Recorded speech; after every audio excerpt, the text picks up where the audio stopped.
नमस्कार मित्रांनो.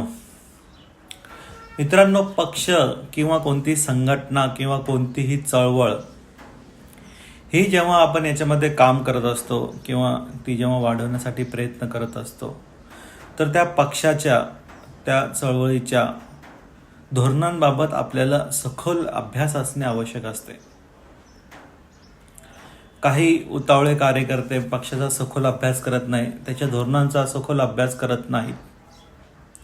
त्यांना वर्तमान स्थितीबाबत माहिती नसते आणि ते फक्त वरिष्ठांवर ताशेरे ओढायचे, आपल्या कार्यकर्त्यांवर ताशेरे ओढायचे, कार्यकर्त्यांचं मनोबल खच्चीकरण करायचं आणि पक्ष वाढू द्यायचे नाही असे कार्य करत असतात.